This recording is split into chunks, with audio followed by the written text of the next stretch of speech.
नमस्कार. महाराष्ट्र अनलिमिटेडमध्ये मी विशाल पाटील आपल्या सगळ्यांचं स्वागत करतो. या क्षणी आदित्य ठाकरे बोलतायत, थेट पाहूयात. गरज काय होती? स्थानिक स्वराज्य संस्थांमध्ये अशी दालनं आणि अशी हुकुमशाही चालणं मला वाटत नाही आपल्या मुंबईच्या फायद्यासाठी आहे. तरी देखील मुंबईला लुटायचा जो त्यांनी एक घाट घातलेला आपण पाहत असाल, मुंबईला जी काही लुटायची यंत्रणा राबवत आहेत त्याच्यात हे दालन हे सगळ्यात महत्त्वाचं ठरणार आहे. आणि म्हणून जसं आम्ही सांगितलं की मुंबईकर आंदोलन करणारच, आंदोलन कसं व्यक्त होईल, कुठे व्यक्त होईल हे आपण पाहिलं. आता थांबूया.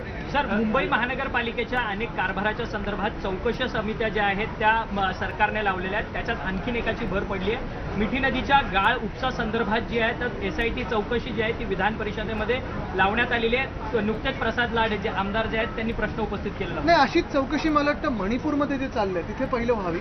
आपण पाहिलं असेल ह्या चौकशा अनेक लावलेल्या आहेत. गेल्या एका वर्षात बदनाम करण्याचा प्रयत्न मुंबईचा, महाराष्ट्राचा हे सगळं चालू आहे. पण मुंबईला बदनाम करण्यासाठी किंवा महाराष्ट्राला बदनाम करण्यासाठी जशी यांची सगळे पूर्ण प्रयत्न चालू आहे, तसं मणिपूरमधून जे व्हिडिओ येत आहेत, महिलांवर जे अत्याचार सुरू आहेत, एक आपण पाहिलं असेल एका स्वातंत्र्य सैनिकाच्या पत्नीनं जाळलं गेलं जिवंत, अजूनही त्याच्यावर काही चर्चा झालेली नाही आहे. एका कारगिलमध्ये लढलेल्या सुभेदाराच्या पत्नीला परेड काढली गेली तिचे कपडे फाडून, तिच्यावर गँगरेप झाला, पण तरी देखील चौकशी किंवा कुठेही कोणी वक्तव्य केलं नाही आहे. काल परवाकडे अजून एक व्हिडिओ येतोय, एका तिकडे महिलेला रस्त्यात मारलं जाते, गोळी घातली जाते, तरी याच्यावर कुठेही चौकशी नाही, काही कोणाचा आवाज नाही.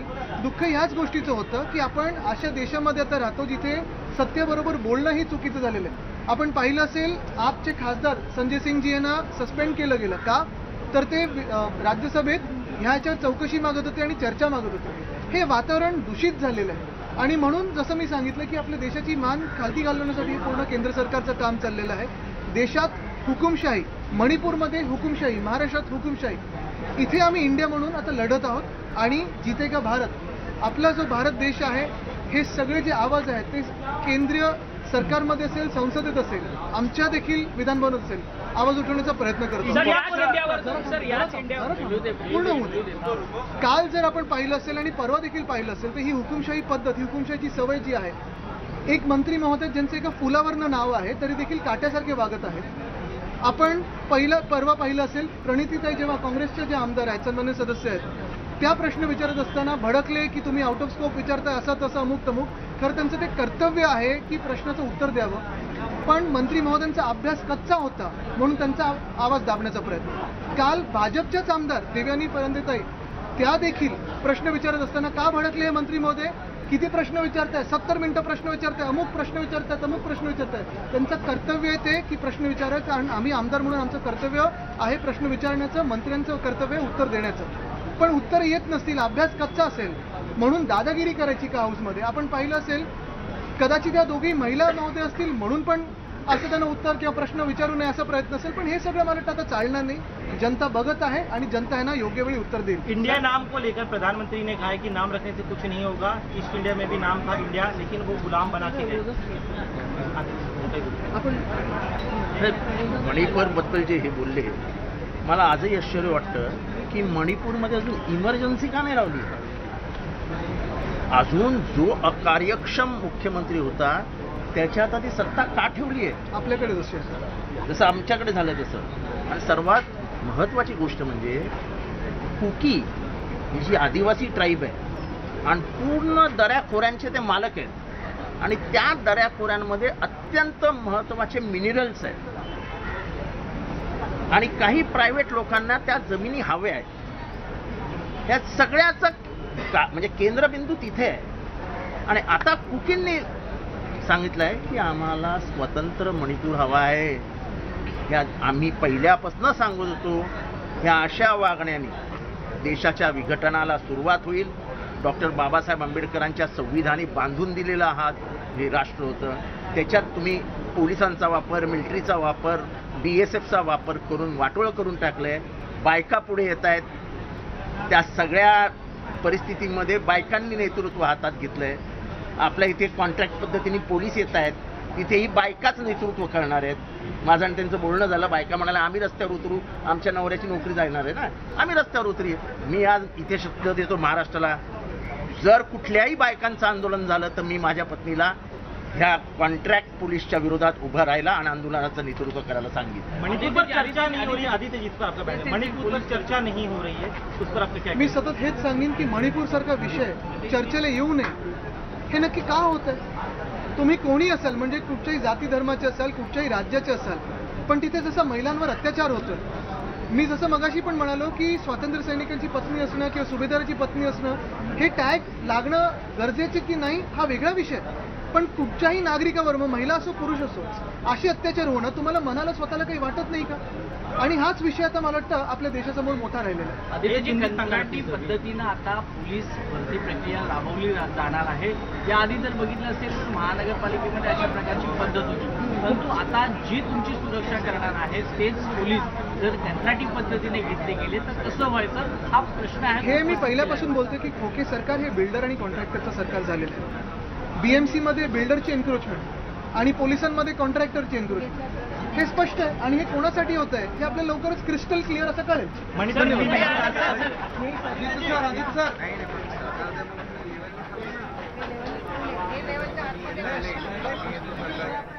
या क्षणाची सर्वात मोठी बातमी आपण पाहतोय। पत्रकार परिषद यावेळेला सुरू होती। थेटपणे माध्यमांशी संवाद साधत असताना आदित्य ठाकरे आणि खुद्द जितेंद्र आव्हाड होते। आम्ही हुकुमशाही विरोधात आवाज उठवणार असल्याचं त्यांनी सांगितलं। तर मणिपूरमधील ज्वलंत प्रश्न जे आहेत त्यावरती देखील त्यांनी लक्ष केंद्रित करण्याचं आवाहन केलेलं आहे। मुंबईला बदनाम करण्याचा डाव असल्याचा थेटपणे आरोप त्यांनी आज माध्यमांशी बोलताना केलेला। दालन सुरू करण्याची काहीही गरज नसल्याकडे देखील त्यांनी लक्ष वेधलेलं आहे। तर या क्षणाला आता जयंत पाटील बोलताय, थेट पाहूयात। आणि मग यांना कशाला करायचं, बरोबर घ्यायचं, असं काही वेगळं धोरण असेल तर मला माहीत नाही। पण काल राज्यातल्या माननीय उपमुख्यमंत्री देवेंद्र फडणवीस यांनी मला वाटतं स्पष्ट केलेलं आहे की आम्ही 2024 पर्यंत त्यांच्याच नेतृत्वाखाली निवडणूक लढणार। त्यामुळं या सगळ्या चर्चा होण्याची आता आवश्यकता नाही आणि असे काही हे स्पेक्युलेशन्स आता मला वाटतं पूर्ण बंद झाले असतील।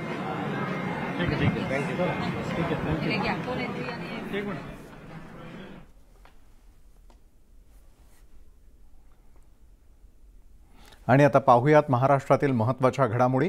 सोलापुरामधील पाणीपुरवठा सुरळीत होण्यासाठी महापालिका आयुक्तांना निर्देश देणार असल्याचं मुख्यमंत्री एकनाथ शिंदेंनी विधानसभेत सांगितलं। या संदर्भात आमदार प्रणिती शिंदे यांनी मुद्दा मांडलेला होता आणि त्यावर मुख्यमंत्री शिंदे यांनी पाणी हा जिव्हाळ्याचा विषय असून सोलापूर शहरातील पाणीपुरवठा सुरळीत होण्यासाठी महापालिकेला निर्देश देण्यात येतील असं म्हटलंय। तसंच सोलापुरामध्ये वेगवेगळ्या घटनांमध्ये विजेचा धक्का लागून तिघांचा मृत्यू झालाय। त्यांच्या कुटुंबियांना शासनाकडून मदत केली जाईल असं आश्वासनही त्यांनी विधानसभेत दिलंय। मुख्यमंत्री सोलापूरचा जो 3 मृत्यू झाले तिथे त्या ह्याच्यावर बोलणार होते। मला असं वाटतं मी त्यांच्या परत निदर्शनास आणू इच्छिते की विस्कळीत पाणी पुरवठा झाला असल्या कारण तिथे शॉक लागून 3 लोकांचा मृत्यू झाला। तर आपण ह्यावर कृपया काहीतरी। सन्मान्य सदस्य प्रणिती शिंदे यांनी सोलापूरच्या पाणी पुरवठ्यासंदर्भात मगाशी देखील इथे मुद्दे मांडले होते। संबंधित म्हणजे आता पाणी 8 दिवसांनी लोकांना पाणी मिळते। पाण्याचा हा जिव्हाळ्याचा प्रश्न आहे, त्यामुळे संबंधित महापालिका आयुक्तांना योग्य ते नियोजन करण्याची सूचना मी देतो आणि जे मृत्यू झालेले आहेत त्यांना देखील आपण शासनाच्या वतीने मदत करू। ठाकरे गटाचे खासदार संजय राऊत यांनी ठाकरे गटाचे प्रमुख उद्धव ठाकरे यांची मुलाखत घेतलेली आहे। या मुलाखतीमध्ये उद्धव ठाकरे मोठा गौप्यस्फोट करण्याची शक्यता आहे आणि या व्हिडिओचा प्रोमो ठाकरे गटाकडून शेअर करण्यात आलेला आहे। या प्रोमोमध्ये वर्षातला सर्वात मोठा स्फोटक आणि थेट भाग लवकरच असं म्हटलंय। तसंच या व्हिडिओमध्ये उद्धव ठाकरे आपली रोखठोक भूमिका मांडताना दिसतात। या मुलाखतीवर भाजपा आमदार नितेश राणे आणि मंत्री गुलाबराव पाटलांनी देखील जोरदार टीका केली आहे। रोज उठसूट दिल्लीला मुजरा मार ही आपली संस्कृती नाहीये। निवडणूक आयोगात काय शिवसेनेची आत्याने खेकडा हा गुणकारी प्राणी आहे। ज्याला कावीड झालेला असतो त्याला खेकडा खाऊ घालतात अशी खेड्यामध्ये म्हण आहे आणि मला तरी असं वाटतं की या खेकड्याला जर सांभाळून ठेवलं असतं तर कदाचित शिवसेनेमध्ये कावीड झाला नसता। त्याच्याकडे बघून आपण सत्तेत आला होता। आज ती राष्ट्रवादी फुटल्यानंतर किती एक संघ आहे, त्यामुळे कोण कावीड आहे कोण खेकडा आहे हे सगळं त्यांच्या लक्षामध्ये येईल। आमचं किती नुकसान होईल याच्यापेक्षा शिवसेनेचं नुकसान कोणामुळे झालं त्या महामंडलेश्वर जो आहेत आमचे आदरणीय संजयजी राऊत यांना महाखेकडा म्हणावं असं मला वाटतं. जे हास्य जत्रेचा महा एपिसोड उद्यापासून 2 दिवस जे सुरू होणार आहे, त्याचे जे काही टीजर लॉन्च झालंय त्याच्यावर लिहिलेलं आहे की महाराष्ट्राचा कुटुंब प्रमुख. मला महाराष्ट्राचा कुटुंब प्रमुख या शब्दावर आणि या पदावर आक्षेप आहे. स्वतःच्या कुटुंबाचे फक्त खिसे भरले तेव्हा महाराष्ट्राबद्दल आठवलं नाही, म्हणून उगाच स्वतःला मोठ्या पदवी देण्यापेक्षा आमच्या महाराष्ट्राचा कुटुंब प्रमुख हा छत्रपती शिवरायच आहे. आमदारांच्या अपात्रतेच्या निर्णयासंदर्भात मोठी बातमी समोर येते. शिवसेना आमदार अपात्रतेचं प्रकरण लांबणीवरती जाण्याची शक्यता आहे, कारण शिवसेनेच्या 40 आमदारांकडून पुन्हा एकदा मुदतवाढ मागण्यात आलेली आहे. विधानसभा अध्यक्ष राहुल नार्वेकरांकडून शिवसेना आणि ठाकरे गटाच्या आमदारांना नोटीस पाठवण्यात आलेली होती. या नोटीसला उत्तर देण्यासाठी 7 दिवसांचा कालावधी देण्यात आलेला होता. मात्र आता शिवसेनेच्या आमदारांनी पुन्हा एकदा मुदतवाढ मागितली आहे, अशी माहिती सूत्रांकडून मिळते.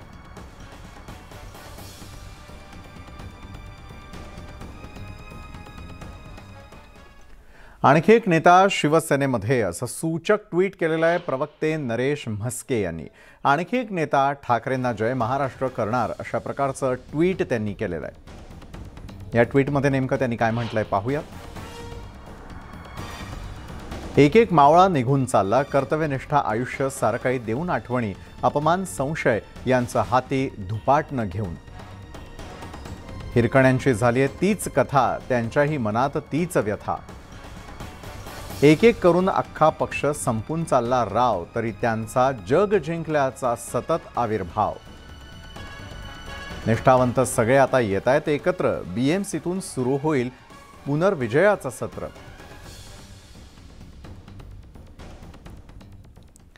राज्यामध्ये सध्या 1 मुख्यमंत्री आणि 2 उपमुख्यमंत्री अशी राजकीय परिस्थिती आहे आणि त्यामुळे उपराजधानी नागपूरमध्ये उपमुख्यमंत्री पदासाठी एकच बंगला असताना नवे उपमुख्यमंत्री अजित पवार यांना कोणता शासकीय बंगला द्यावा असा प्रश्न सार्वजनिक बांधकाम खात्यासमोर निर्माण झालाय.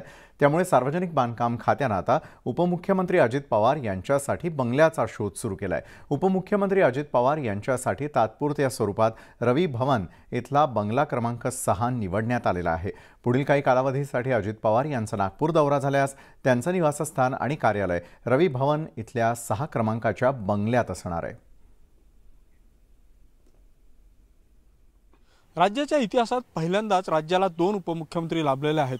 त्यामुळे नागपूरमध्ये होणाऱ्या हिवाळी अधिवेशनादरम्यान या 2 उपमुख्यमंत्र्यांच्या राहण्याची व्यवस्था करण्यासाठी PWD विभागाची खरं तर तारांबळ उडालेली आहे. कारण नागपूरमध्ये मुख्यमंत्र्यांसाठी रामगिरी आणि उपमुख्यमंत्र्यांसाठी देवगिरी असे 2 अधिकृत शासकीय बंगले आहेत. मात्र आता यंदा 2 उपमुख्यमंत्री झाल्यानं दुसरे उपमुख्यमंत्री अजित पवार यांची निवासाची व्यवस्था कुठे करायची हा प्रश्न खरं तर PWD पुढे आहे. आणि याच्यावर तोडगा म्हणून जे आहे ते PWDनं 3 बंगले जे आहेत ते फाइंड आउट केलेला आहे. त्यातला एक मेट्रोचा जे कार्यालय आहे तो बंगला, दुसरा सहपोलीस आयुक्त यांचा बंगला आणि तिसरा रवी भवनमधलाच हा एक बंगला जिथे सध्या अजित पवार यांचा जो आहे उपमुख्यमंत्री असलेला बोर्ड लागलेला आहे. जी माहिती येते त्यानुसार ही तात्पुरती अजित पवार यांच्यासाठी केलेली व्यवस्था आहे. मात्र अजित पवार उपमुख्यमंत्री असल्यानं त्यांच्याकडे येणाऱ्या नागरिकांची गर्दी आणि सुरक्षेची व्यवस्था पाहता जो आहे तो सहपोलीस आयुक्त यांचा रविनगर कॉटेजच्या बाहेर असलेला जो बंगला आहे तो अंतिम होण्याची दाट शक्यता आहे. या संदर्भात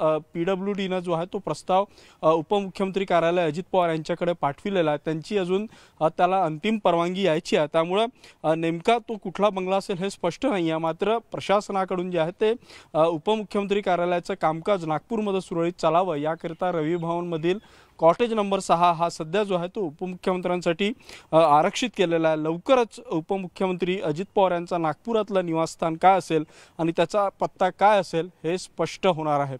व्हिडिओ जर्नलिस्ट प्रशांत मोहितसह उदय दिमांडे, न्यूज 18 लोकमत, नागपूर. वाळूजमध्ये शेतीच्या वादातून काकानंच सख्या पुतण्यावरती तलवारीनं वार केल्याची धक्कादायक घटना घडली. वाळूज MIDC पोलीस ठाण्यात गुन्हा दाखल करण्यात आलेला आहे. यावेळेला जे दृश्य आपण पाहतोय शेतीच्या वादातून सुरू असलेला हा संपूर्ण वाद आहे. वाळूज औद्योगिक परिसरात घडलेला हा धक्कादायक प्रकार आहे. काकानंच पुतण्यावरती थेट तलवारीनं वार केल्याचं या दृश्यांमध्ये आपण पाहू शकताय. ही दृश्य आपल्याला विचलित करू शकतात, मात्र घडला प्रकार दाखवण्याचा हा फक्त एक केवळ प्रयत्न आहे। संभाजीनगर वाळूज या ठिकाणी काकाच पुतण्याचा वैरी झाल्याचं या दृश्यांमध्ये आपल्याला पाहायला मिळतंय।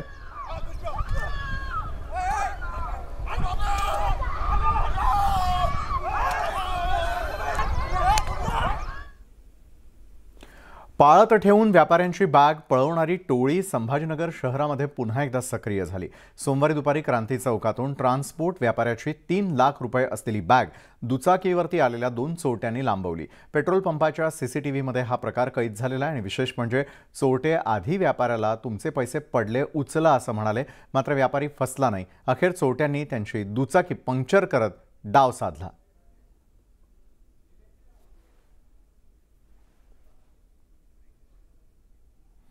रत्नागिरी जिल्ह्यामधल्या सर्वात मोठी नद्यांपैकी एक नदी असलेल्या जगबुडी नदीनं धोक्याची पातळी ओलांडली आहे। खेड शहरामध्ये जगबुडी नदीचं पाणी शिरू लागलंय। जगबुडी नदीमुळे मच्छीमार मार्केटशी असलेला संपर्कही तुटलाय। नदीकाठच्या खाडीपट्टा विभागाकडे जाणारा मार्ग पाण्याखाली गेलेला आहे, तर मच्छी मार्केट परिसरातील 8 ते 10 दुकानांमध्ये पाणी शिरलं।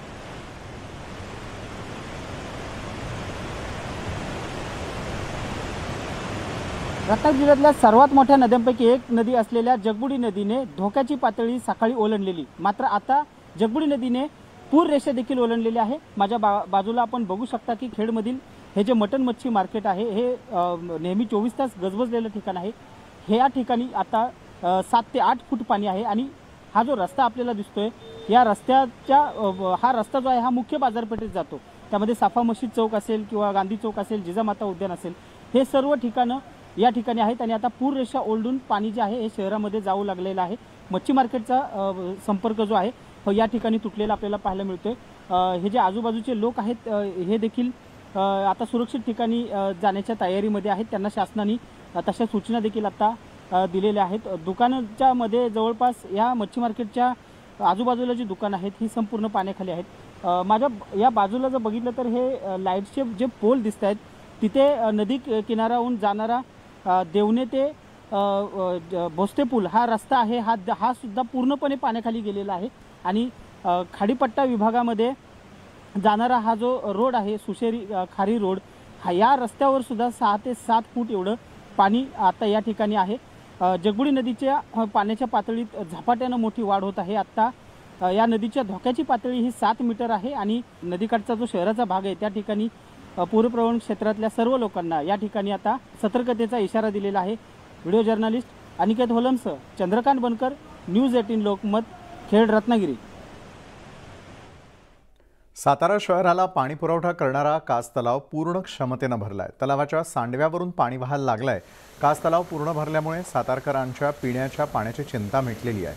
कास बामनोली रस्ता पाण्याखाली गेल्यामुळे या रस्त्यानं प्रवास करू नये असं आवाहन प्रशासनाच्या वतीनं करण्यात आलंय आणि याचा आढावा घेतला आमचे प्रतिनिधी सचिन जाधव यांनी।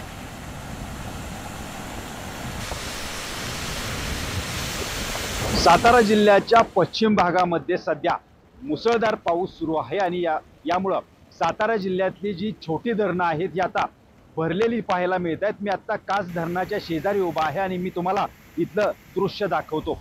कास धरण पूर्ण क्षमतेनं भरलेलं आहे आणि याच्या सांडव्यावरून सध्या पाणी वाहू लागल्याचं चित्र आपल्याला पाहायला मिळतंय। खरं पाहायला गेलं तर कास धरण हे सातारा शहराला पाणी पुरवठा करतं आणि सातारा शहराचा अर्धा भाग या कास धरणावरच पाणी पुरवठा या भागाला केला जातो।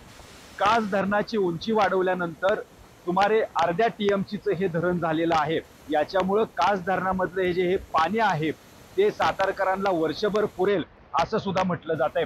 सगळ्यात महत्त्वाचं म्हणजे कास धरणाची उंची वाढवल्यानंतर एक भुशी डॅम सारखा एक त्याला फील देण्यात आलेला आहे, त्याला टप्पे करून हे पाणी खाली सोडण्यात आलेलं आहे। आपण या ठिकाणी पाहू शकतो हे दृश्य जरी मनमोहक दिसत असलं तरी मात्र पर्यटकांनी या ठिकाणी जाऊ नये असं आवाहन सुद्धा प्रशासनाच्या वतीनं करण्यात आलेलं आहे।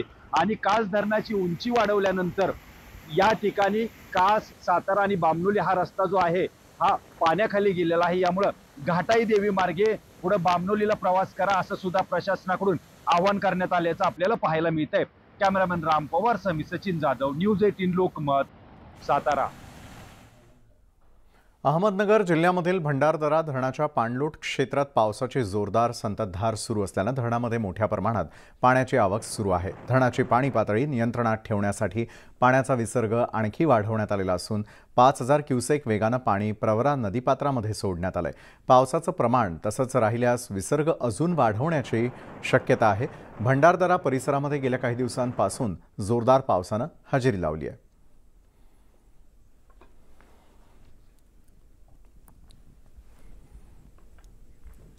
सांगलीमध्ये सकाळपासून पावसानं जोर धरलाय। कोयना आणि चांदोली धरणामधून विसर्ग सुरू करण्यात आल्यानं कृष्णा वारणा नद्या दुथडी भरून वाहू लागलेल्या आहेत। कृष्णा वारणेचा संगम असणाऱ्या हरिपूर इथे पाणी पातळीत वाढ झालेली असून हरिपूरच्या काठावरील पायऱ्यांवरती पाणी आलेलं आहे। याशिवाय नदी काठावरील शेतांमध्ये पाणी शिरू लागलं। अद्यापही पावसाचा जोर कायम असून नद्यांच्या पाणी पातळीमध्ये आणखी वाढ होण्याची शक्यता वर्तवली जाते आहे।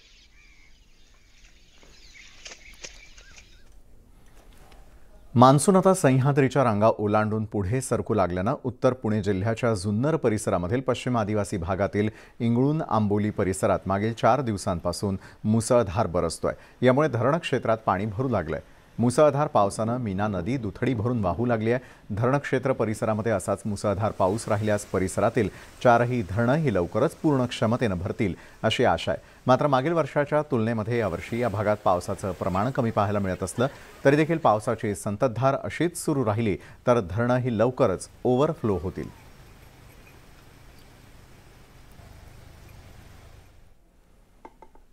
मावळ तालुक्यामध्ये मुसळधार पाऊस सुरू आहे। मागील 24 तासामध्ये लोणावळ्यामध्ये 135 मिलीमीटर इतक्या पावसाची नोंद झाली। मात्र मावळ तालुक्यामध्ये सध्या सुरू असलेल्या पावसामुळे इंद्रायणी नदीचं पात्र दुथडी भरून वाहत आहे। तर दुसरीकडे हा पाऊस शेतीसाठी गरजेचा असल्यानं शेतकरी वर्ग आनंदी झालेला आहे। या पावसाचा आढावा घेतला आमचे प्रतिनिधी गणेश दुडम यांनी। गेल्या 24 तासापासून लोणावळा शहरामध्ये 135 मिलीमीटर पावसाची नोंद झालेली आहे। त्या पावसामुळे इंद्रायणी नदी ही तुडुंब भरून वाहू लागलेली आहे। आपण जर पाहायला गेलं तर याच लोणावळ्याच्या पावसावर या संपूर्ण इंद्रायणी नदीचं पात्र हे पूर्णपणे भरून वाहू लागलेलं आहे। जर या लोणावळ्यामध्ये जर असाच पाऊस सुरू राहिला तर लोणावळा धरणातील पाणी हे इंद्रायणी नदीमध्ये सोडण्यात येणार आहे। त्यामुळे नदीकाठच्या लोकांना आता प्रशासनाने इशारा दिलेला आहे। परंतु हा जो पाऊस मावळ तालुक्यामध्ये सुरू आहे गेल्या 8 ते 10 दिवसापासून, त्या पावसामुळे या मावळ तालुक्यातील जे भात शेतकरी आहे त्यांना चांगले सुगीचे दिवस आलेले। त्यामुळे आता संपूर्ण येथील जे शेतकरी त्यांनी भाताची लागवड सुरू केलेली आहे। परंतु हा जर पाऊस जर असाच सुरू राहिला तर या लोणावळा धरणातील जे पाणी ते इंद्रायणी नदीमध्ये सोडण्यात येणार आहे। त्यामुळे नदीकाठच्या लोकांनाही आता प्रशासनाने इशारा दिलेला आहे। गणेश दुडम, न्यूज 18 लोकमत, मावळ। पालघर जिल्ह्याच्या जव्हार, मोखाडा, विक्रमगड या दुर्गम भागामध्ये ग्रामीण गावपाड्यांना जोडणारे रस्ते आणि पूल नसल्यानं मोठ्या प्रमाणात हाल होत आहेत। या ठिकाणी आता नागरिकांना वाहत्या नद्यांमधील पाण्याच्या धोकादायक प्रवाहातून जीव घेणा प्रवास करावा लागत असल्याचं पुन्हा एकदा समोर आलं। दरम्यान या पाड्यांची लोकसंख्या 500 पेक्षाही अधिक आहे। मात्र गावाबाहेर पडण्यासाठी इथल्या ग्रामस्थांना पिंजा नदी पार करावी लागते। या नदीवरती पूल नसल्यानं ग्रामस्थांना मोठी कसरत करावी लागते। मुलांना कोणी शिकवत पण नाही, तर सरकारने याकडे लक्ष दिलं पाहिजे। आम्ही आता स्वातंत्र्य होऊन 75 वर्ष झाले, पण इथं आमचा आजपर्यंत विकास झालेला नाही। रस्त्याचा जाऊ द्या, इतर सोयी पण आमच्याकडे काहीच नाही। तर आम्ही इथं आमचे असे कितीतरी पेशंट आम्ही पाण्यातून म्हणजे इमर्जन्सी असताना कितीतरी पेशंट आमचे गेले। तर सरकारने लवकरच आमच्याकडे काळजी करून आमचा जो पुलाचा प्रश्न आहे तो लवकरात लवकर त्यांनी मार्गी लावा, हेच आमचं निवेदन आहे। ही गरोदर माता आहे सुरेखा लहू भागडे। तिला रात्री 4 वाजेपासून उलट्या व्हायला लागले। आम्हाला आता जायला नदीतून रस्ता नाही, त्याच्यामुळं आम्ही आता लाकडावर तिला बांधून ते साईडने नेणार आहोत, नदी पार करून दवाखान्यात पोहोचवायचं।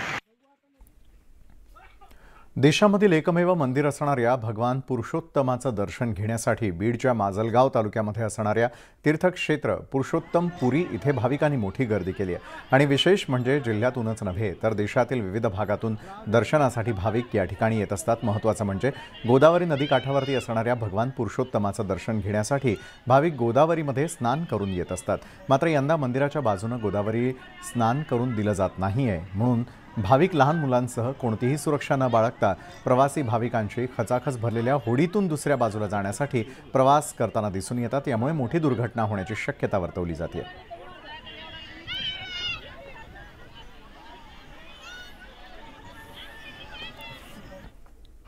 जालना जिल्ह्यामध्ये खरीप पेरणीचं 6,19,000 हेक्टर क्षेत्र आहे आणि यापैकी 5,67,000 हेक्टर क्षेत्रावर पेरणी पूर्ण झाली आहे। म्हणजे जिल्ह्यात एकूण सरासरीच्या 92% इतकी खरीप पेरणी पूर्ण झाली आहे। दरम्यान यंदा सोयाबीन पिकांचं क्षेत्र वाढलेलं असून 1,82,000 हेक्टर क्षेत्रावर सोयाबीन पिकाची पेरणी पूर्ण झाली आहे, तर 2,76,000 हेक्टर क्षेत्रावर कपाशीची लागवड पूर्ण झाली आहे। मात्र आतापर्यंत जिल्ह्यात रिमझिम पावसावरती बहरलेली पिकं आता मुसळधार पावसाच्या प्रतीक्षेत आहेत।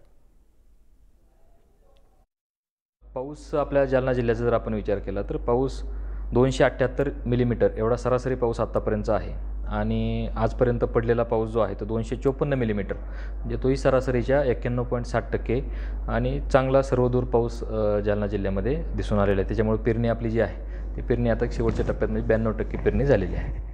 ब्रेक नंतर आपल्या सगळ्यांचं पुन्हा एकदा स्वागत। भंडाऱ्यामध्ये आदिवासी आश्रम शाळेचं वास्तव न्यूज 18 लोकमतच्या कॅमेऱ्यामध्ये कैद झालेलं आहे। या शाळेमध्ये एकूण 3 वर्ग आहेत। सकाळी या वर्गांमध्ये 1ली ते 10वीचे वर्ग भरतात आणि रात्री या वर्गाचं हॉस्टेलमध्ये रूपांतर होतं।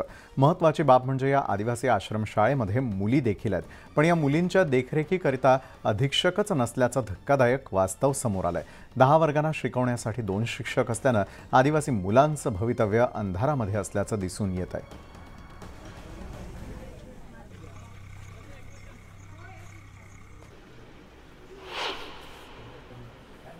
आदिवासी प्रकल्प अधिकारी यांनी जे विजिट केली आहे आणि त्यामध्ये जे भौतिक सुविधा त्यांना पूर्ण करण्यास सांगितलं, परंतु अजूनपर्यंत ते करण्यात आलं नाही आहे आणि UDS नंबरसुद्धा नाही आहे शाळेला आणि असा सर्रास ही शाळा चालत आहे। शासनाने याकडे लक्ष द्यावं आणि कारवाई करावी, अन्यथा आमच्या विद्यार्थ्यांच्या शैक्षणिक नुकसान आम्ही होऊ देणार नाही। याकरता गरज पडल्यास आम्ही आमच्या संपूर्ण समाज आंदोलन करेल। सध्या 37 मुलं पाठावर आहेत, त्यापैकी 30च्या जवळजवळ आज प्रेझेंट एकूण आता 37 पटसंख्या आहे आणि त्यापैकी आम्ही 2 शिक्षक आहोत। मी प्रभारी मुख्याध्यापक म्हणून आता आहे, पण पदवीधर शिक्षक माझं मूळ पद आहे। या शाळेमध्ये 1 ते 10 वर्गापर्यंत वर्ग आहेत, परंतु 2 शिक्षक उपलब्ध आहेत तिथे आणि मुलं तिथेच जेवण करतात, तिथेच झोपतात, तिथेच वर्ग भरतो आणि इथे संडास बाथरूम नाही आहेत। वरून या शाळेला UDS क्रमांक मिळालेला नाही। UDS क्रमांक नसल्यामुळे हे शाळेचे संचालक हे आदिवासी पालकांची व आदिवासी विद्यार्थ्यांची दिशाभूल करत आहेत। याबाबतचा प्रस्ताव शासनाला पाठविण्यात आलेला आहे। त्या अनुषंगाने माननीय आयुक्त आदिवासी विकास नाशिक यांनी 18 जुलैला संबंधित संस्था जी आहे त्या संबंधित संस्थाचे संस्थाचालक यांना कारणे दाखवा नोटीस देऊन 8 दिवसाच्या आत आपला खुलासा सादर करण्याबाबत कळविलेले आहे। पुढील 8 दिवसात त्यांच्याकडून प्राप्त होणारा खुलासा जो आहे तो खुलासा माननीय आयुक्तांना सादर केला जाईल आणि त्यानुसार संस्थेवर जी आहे आयुक्तालयामार्फत पुढील कार्यवाही केली जाईल। छत्रपती संभाजीनगर जिल्ह्यामधील पैठण तालुक्याच्या खातगाव जिल्हा परिषद प्राथमिक शाळेला विज्ञान या विषयाचा शिकवणीला शिक्षक नसल्याचं समोर आलंय। त्यामुळे आता मुख्याध्यापक बदली करण्याच्या मागणीसाठी गावकऱ्यांनी शाळेला कुलूप लावलंय। विद्यार्थ्यांचं मोठ्या प्रमाणावरती शैक्षणिक नुकसान होत असल्याचं गावकरी यांच्या वतीनं सांगण्यात येत आहे आणि या ठिकाणी आता शाळेच्या बाहेर विद्यार्थ्यांची शाळा भरवण्यात आली आहे। यावेळी विद्यार्थी, पालक आणि गावकऱ्यांनी मोठ्या प्रमाणावरती गर्दी केलेली होती। मात्र तातडीनं घटनेची माहिती मिळताच शिक्षण विभागाचे विस्तार अधिकारी यांनी घटनास्थळी धाव घेतली। 3 ते 4 वर्षापासून पत्रव्यवहार करतोय, परंतु आजपर्यंत आम्हाला आमच्या तक्रारीची कोणती आम्हाला मागणी पूर्ण झालेली नाही। त्यामुळे आमची मागणी आम्ही ही दुसऱ्यांदा कुलूप लावतोय। पहिल्या वेळेस पण लावली होती, पण आम्हाला आश्वासन देण्यात आलं, पण त्याचं काही झालं नाही, म्हणून आम्ही दुसऱ्यांदा लावतो। आमची एकच मागणी की शाळेमध्ये जे मुख्याध्यापक आहे मुख्याध्यापकाची बदली करण्यात यावी आणि एक जागा जी रिक्त आहे ती रिक्त जागा भरण्यात यावी। त्यासाठीच आम्ही आज शाळेला कुलूप लावलेलं बेमुदत। आम्ही इथे नाही का सरांची बदली करण्यासाठी आम्ही 3 वर्षापासून इथं 6वी 7वी 8वी पासून आम्हाला विज्ञान नाही शिकवलं, त्यामुळे आम्हाला शासनापासून मागणी आहे की आम्हाला विज्ञानला सर भेटावं। आम्ही विज्ञानाला आम्हाला काहीच शिक्षण नाही आहे, त्यामुळे आम्हाला विज्ञानाचं शिक्षण यावं म्हणून आम्हाला शासनाकडे मागणी आहे। आमची मागणी अशी आहे की आमचे 3 पद रिक्त खाली झाले, नंतर 2च हजर झाले आहे, एक पदच भरले गेलेलं नाही। त्यासाठी आमची ही मागणी आहे की हे पद लवकरात लवकर भरण्यात यावं म्हणून। काही दिवसांपूर्वी गगनाला भिडलेले मेथी, पालक आणि कोथिंबिरीचे भाव आता जमिनीवरती आलेत। 1 महिन्यापूर्वी मनमाड, मालेगावसह नाशिक जिल्ह्यातच नव्हे तर राज्यात मेथी, कोथिंबीर, पालकची या एका जोडीला 35 ते 40 रुपये इतका भाव मिळत होता। भावात वाढ झाल्यानंतर मेथी आणि कोथिंबीरनं तर काही शेतकऱ्यांना थेट लखपती देखील केलं। मात्र आता त्याच मेथी आणि कोथिंबीरीच्या भावात मोठी घसरण होऊन आज मेथीला 8 ते 10 रुपये तर कोथिंबीरीला 5 ते 7 रुपये भाव मिळत असल्याचं चित्र आहे। अचानक भाव घसरल्यामुळे मेथी, कोथिंबीर, पालक उत्पादक शेतकरी हवालदिल झालेत।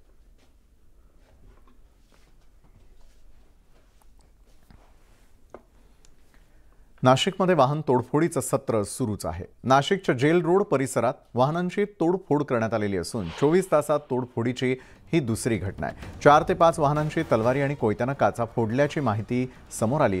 काल विहितगाव इथे वाहनांची ही तोडफोड करण्यात आली होती। 12 जुलैलाही सिडको परिसरात 16 वाहनांची तोडफोड करण्यात आलेली होती। टवाळखोरांकडून दहशत माजवण्यासाठी ही तोडफोड केली जात असल्याचं समोर येत आहे।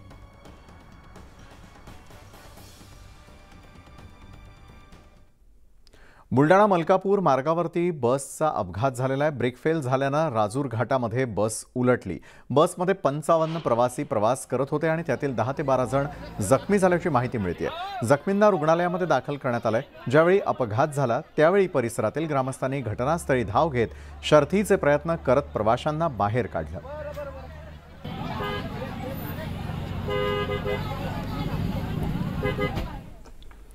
मुसळधार पाऊस पडत असताना एक व्यक्ती घसरून कर्नाटकातील अर्सिनागुंडी धबधब्याच्या पाण्यामध्ये पडल्यानं मृत्युमुखी पडली आहे। रील बनवण्याचा अट्टहास या तरुणाच्या जीवावरती बेतला। तरुण धबधब्याजवळ उभा असताना त्याचा मित्र व्हिडिओ शूट करत होता आणि त्याच वेळी त्याचा पाय घसरला आणि तो थेट धबधब्यात वाहून गेला।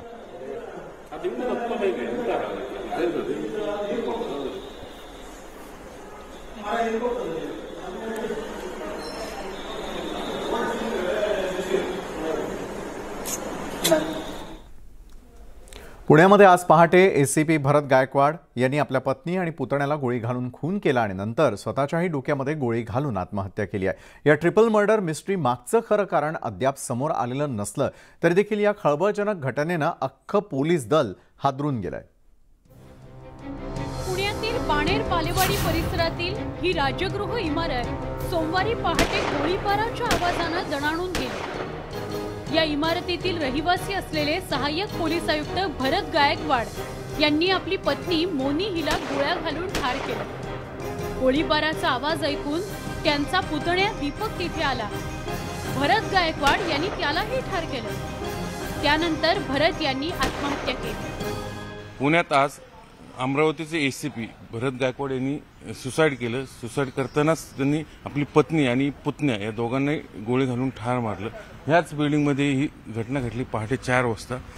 रविवारी रात्री भरत गायकवाड यांचं पत्नीशी कडाक्याचं भांडण झालं होतं, तर पहाटे ही घटना घडली। रागाच्या भरात त्यांनी हे कृत्य केल्याचं बोललं जात आहे, पण खरं कारण अद्याप समोर आलेलं नाही। पोलिसांना या घटनेची माहिती मिळताच वरिष्ठ अधिकाऱ्यांनी घटनास्थळी धाव घेतली। चतुश्रृंगी पोलिसांनी या प्रकरणी गुन्हा दाखल केलाय।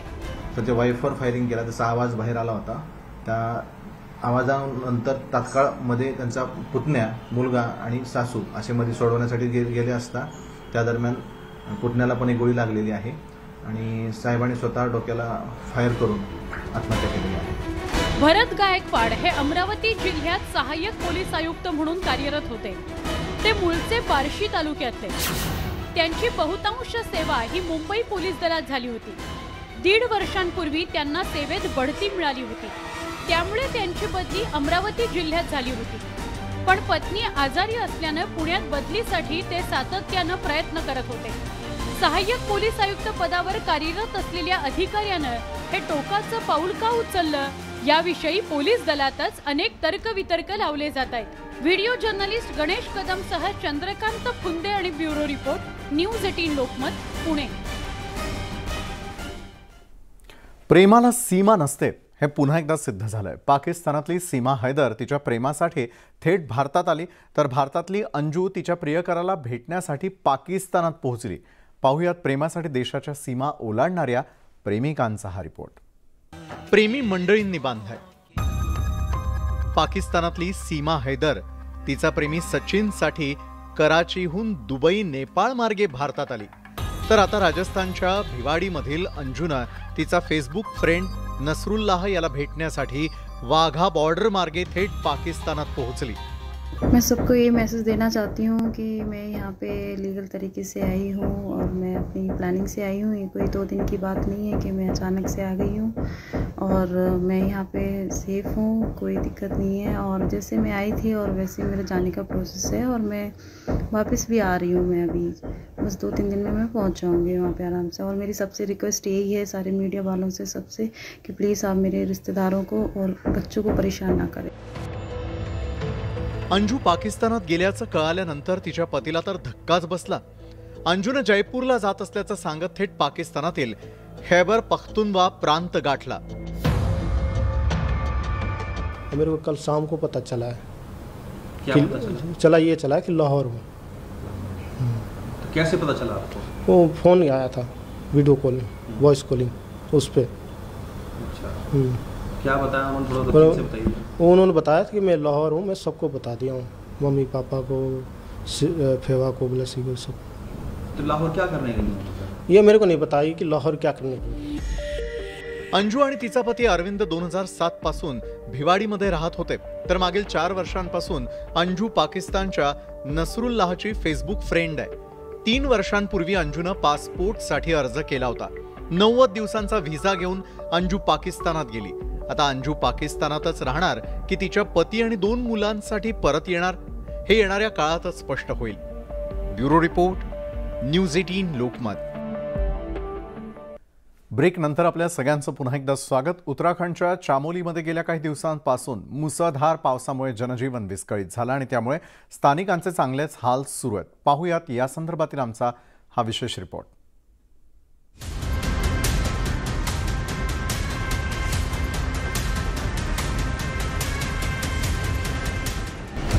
डोंगर खचू लागले, शहरांना पुराचा धोका।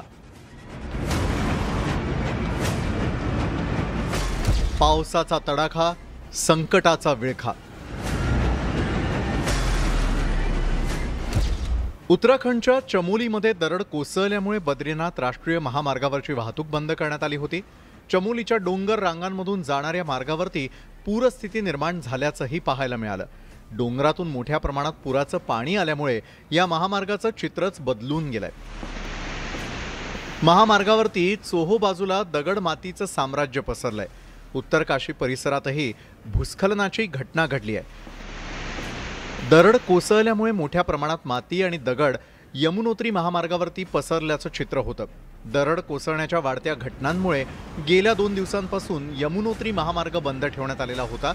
तेव्हापासून या परिसरातील परिस्थिती गंभीर बनली आहे। यमुनोत्री महामार्गावरील डाबरकोट झोनमध्ये पुन्हा एकदा दरड कोसळल्यामुळे वाहतुकीसाठी हा मार्ग बंद करण्यात आलाय। उत्तराखंडमध्ये दरड कोसळण्याच्या घटना पाहिल्यानंतर आता हे दृश्य पहा। हे काही नदीचं पात्र नाहीये, तर हा उत्तर काशीतील यमुनोत्री महामार्ग आहे। मुसळधार पावसामुळे यमुनोत्री महामार्गावरती जिकडे तिकडे दगड, माती आणि गाळ पसरलाय। तो दूर करण्यासाठी प्रशासनाकडून प्रयत्न केले जात आहेत। महामार्ग बंद असल्यामुळे यमुनोत्री धाम यात्रेला ब्रेक लागलाय। दरड कोसळण्याच्या वाढत्या घटना लक्षात घेता प्रशासनानं यमुनोत्री धाम यात्रा रद्द करण्याचं आवाहन यात्रेकरूंना केलंय। पावसाचा जोर वाढल्यामुळे इथली परिस्थिती गंभीर बनली आहे। और भारी मलबा आने से अभी जो है समय लग रहा है। एक बार पुनः मेरा सभी यात्रियों से जो लोग यमुनोत्री धाम की ओर आ रहे हैं, आग्रह है, रिक्वेस्ट है कि इस ओर ना आए। अभी मार्ग बाधित है। जहाँ पर भी आप होटल, धर्मशाला या अन्य जगहों पे हैं, सुरक्षित तरीके से वहीं पर रहें। पूर आणि पावसामुळे उत्तराखंड तसंच हिमाचलमध्ये आतापर्यंत कोट्यवधी रुपयांचं नुकसान झालंय। शेकडो रस्ते वाहून गेलेत. हवामान विभागानं उत्तराखंडमध्ये 26 जुलैपर्यंत पावसाचा येलो अलर्ट दिलाय. उत्तराखंडच्या डेहराडून, अल्मोडा, नैनीताल, पिथौरागड, चमोली, पौडी आणि उत्तरकाशी जिल्ह्यात मुसळधार पावसाची शक्यता वर्तवण्यात आली आहे. हिमाचल प्रदेशातही पावसाचा अलर्ट देण्यात आलाय. हवामान विभागानं हिमाचलच्या बिलासपूर, हमीरपूर, कांगडा, कुल्लू, मंडी, शिमला, सिरमौर, सोलन, चंबा आणि ऊना परिसरात पावसाची शक्यता वर्तवली गेली आहे. पाऊस आणि पुरामुळे हिमाचलच्या कुल्लू जिल्ह्यामध्ये आतापर्यंत 1000 कोटींचं नुकसान झालंय. या पार्श्वभूमीवर भविष्यात व्यास नदीच्या पुराच्या पाण्याचा फटका बसू नये म्हणून राज्य सरकारनं 50 कोटींची योजना जाहीर केली आहे. कुल्लू रामशिला से लेकर बुंतर का संपूर्ण तटीयकरण करने जाएंगे. उसके लिए हमने कोई स्टेट मिटिगेशन से भी पैसा मांगा है. मुख्यमंत्री जी ने उसके लिए हामी भर दी है और उसके साथ केंद्रीय मिटिगेशन से भी हम पैसा लेंगे और एक बड़ा प्रोजेक्ट पूरे तटीयकरण का करेंगे. तर या बातमीपत्रामध्ये वेळ झाली इथंच थांबण्याची. मात्र जाता जाता एक नजर टाकूयात राज्यातील महत्त्वाच्या शहरांमधील आजच्या तापमानावर.